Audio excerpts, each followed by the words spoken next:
비포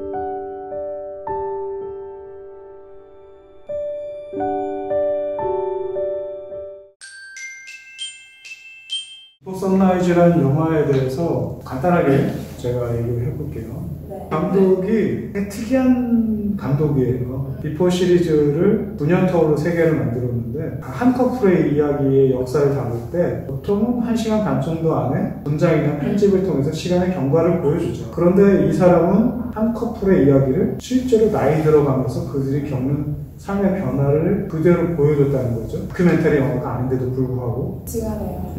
저 대학 때 비포 선라이즈를 봤을 때는 그냥 뭐 잘생긴 에다 노크가 나오는 그저 그런 유럽을 배경으로 한 로맨틱 영화다 라고 저희들은 인식을 하고 있었어요.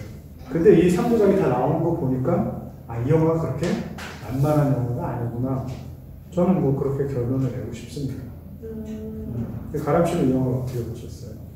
저도 되게 충격적이었어요. 그 비포 선라이즈, 비포 선셋, 비포 미드나잇까지 있잖아요. 근데 그거를 진짜 세월이 지난 모습을 찍었더라고요. 그래서 저는 그게 다 나오고 나서 본 케이스. 근데 뒤로 가면 갈수록 무슨 생각이 들었냐면 이제 모든 로맨스 영화에 어떤 그렇게 백설공주가 왕자와 행복하게 살았습니다 해서 끝나지 않는 그 뒷이야기가 아닌가라는 그런 생각이 들었어요. 그래서 더 뒤로 가면 뒤로 갈수록 애정이 생겼던 것 같아요. 가람 씨도 이제 그 영화를 보셨으니까 어떤 면에서 그 남자 주인공한테 끌렸고 또 사랑을 한다면 어떤 남자랑 그런 사랑을 할 수 있을 것 같다. 이런 남자라면 그런 상이 있는지 한번 듣고 싶어요. 평소에 저는 이상형에 대해서, 이상형 혹은 내가 원하는 남자 상에 대해서 정의를 내놨어요. 그러니까 한 몇 년 전에는 나는 의식 수준이 높은 사람이 좋아. 그 의식 수준이 높다는 거에 대해서 다시 조금 구체적으로 풀자면 정확히 어떤 거냐면 유연한 사고를 가지고 배려가 습관인 사람이라고 풀어냈거든요. 그 에다 호크를 봤을 때 되게 두 사람 다 그 대화의 수준이 되게 높았어요. 어떤 굉장히 본질적인 대화들을 나눴고 첫 만남인데도 불구하고 또 그런 본질적인 화두에 대해서 스스로가 이미 다 생각을 해보고 그거를 누가 물어봤을 때 잘 얘기를 할 수 있더라고요. 그래서 그런 것도 그렇고 또 두 사람이 다르잖아요. 그렇죠. 다른데 그 생각이 달라도 그냥 그걸 유머라든지 그냥 웃으면서 넘어가는 그 서로를 조금 놀리기도 하고 그렇죠. 그런 식으로 진행되는 대화가 되게 예쁘더라고요.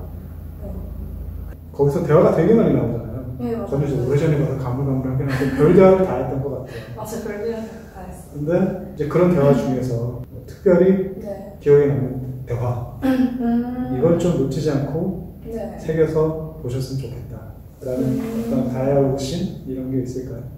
있죠. 얘네 둘이서 비엔나 어떤 성당에 들어가요. 성당에 들어가서 이제 여자아이가 이런 식으로 얘기하거든요. 나는 되게 오래전부터 내가 늙은 노인인 것 같아. 이런 얘기를 죽음을 늘 앞에 기다리고 있는 사람처럼 살아가. 이렇게 얘기를 했는데 남자가 되게 신기하다. 나는 내가 13살 소년인 것 같아. 그러니까 어른이 되려고 준비를 하는, 그리고 어른인 척하는 그런 사람인 것 같아라고 하거든요. 근데 그게 둘이 서로가 반대로 생각을 하고 있잖아요. 그렇죠. 그런데 그거에 대해서 서로 뭔가 전율이라는 걸 느끼는 듯한 그런 씬이 있거든요. 그래서 그 장면? 그런데 그게 또 계속 부딪혀요. 둘이가 보면. 근데 그거를 뭔가 되게 유연하고 재밌고 유머 있게 넘어가거든요. 근데 그게 좀 어떤 여유라고 해야 되나? 그게 갖고 있기 되게 쉽지 않거든요. 사실 우리가 영화가 아닌 일상에서 그런 거에 대해서 대화를 나눴을 때 누군가가 나랑 생각이 다르면 정색하잖아요. 정색하죠. 너무 잘못됐어. 막 저는 미성숙한 거야. 그렇죠. 이런 식으로 하지만 이제 그러지 않는다는 게, 그런 대화가 좀 이상적이다 이런 생각을 했어요. 상당히 대화가 중요한 어떻게 보면 핵심 테마죠, 이 영화에서. 그래서 가람 씨가 우리가 대화 얘기를 많이 했으니까 가람 씨에게 대화란 무엇인지, 어떤 도구이고 또 어떤 의미를 갖고 있는지 네. 한번 얘기 좀 해줬으면 좋겠어요. 그 대화가 말로 하는 대화도 있지만 뭔가 눈으로 대화를 한다거나 그렇죠. 뭐 리액션으로 대화를 하기도 하잖아요. 뭔가 공중에 떠있는 스킨십 같은 걸 생각해요. 네. 공중에 떠있는 스킨십. 네, 약간 그런 느낌이에요. 그래서 뭐 남녀노소 불문하고 우리가 뭐 대화를 할 때 뭐 어떤 사람과는 굉장히 가벼운 대화를 할 수도 있고 어떤 사람과는 되게 논도 짙은 그런 대화를 할 수도 있어요. 뭐 내 안에 있는 모든 이야기를 할 수도 있고. 그래서 그런 거를 봤을 때 뭔가 이 둘이 지금 얘기를 하는데 처음부터 뭐 영혼에 대한 이야기를 하고 뭐 부모에 대한 이야기, 종교에 대한 이야기 그런 것들을 하잖아요. 그래서 얘네의 스킨십의 진도는 제가 봤을 때는 마치 섹스를 하는 것 같다라는 그런 대화의 깊이로만 봐서 네 그런 느낌을 받았어요. 그래서 마지막에 이제 그 해가 뜨기 전에 걔네가 관계를 가지잖아요. 근데 그게 이미 자기들은 끝이 난 거죠. 이제 그 그렇죠. 공중의 스킨십 안에서. 네, 그래서 저는 대화가 뭐라 해야 될까 잔치라고 해야 되나? 네 그런 것 같아요. 네. 지금 사실 가람 씨가 이 영화의 핵심 주제를 네. 완전 요약했어요. 네. 네. 그러니까 우리는 보통 연인이 사이가 깊어진다고 표현할 때 네. 소위 피지컬한 대화로만 맥락을 두잖아요. 네. 이 사람들은 하룻밤 만에 맞아요. 사변적인 얘기에서 인생 끝까지 간 거예요. 맞아요. 그러니까 가람 씨 말대로 이게 공중에 떠다니는 스킨십이라면 스킨십의 진도를 하루 만에 다 뺀 거죠. 그러니까 다음날 새벽에 점사를 치르더라도 네. 이미 전이는 끝난 거예요. 맞아요. 정신적인 전이죠. 맞아. 그래서 이 영화가 다른 커플들이 6개월, 1년 걸릴 만한 것들을 하룻밤 만에 해결한 걸 보여준 거죠. 육체적이든 정신적이든. 네.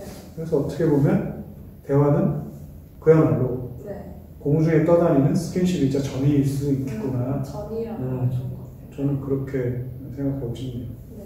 가람 씨가 이제 비포 시리즈 이상적인 커플, 네. 이상적인 부부간 이런 주제로 했을 때 이 영화가 가장 잘 맞다라고 판단해서 가져오신 거잖아요. 네. 뭐 그 근본적인 이유랄까? 뭐 많은 사랑 영화가 있고 부부를 다룬 영화가 있는데 네. 뒤에 시리즈로 갈수록 이제 되게 현실적인 모습을 다뤄가는 그렇죠. 것 같아요. 뭐 현실에서 오는 문제라든지 뭐 어쩔 수 없는 싸움 이런 것들 이 부부가 어떻게 해결해 나가는지 어떻게 서로를 이해하고 달래가는지 그거를 되게 스스로들이 객관화를 잘 해서 이야기를 하더라고요.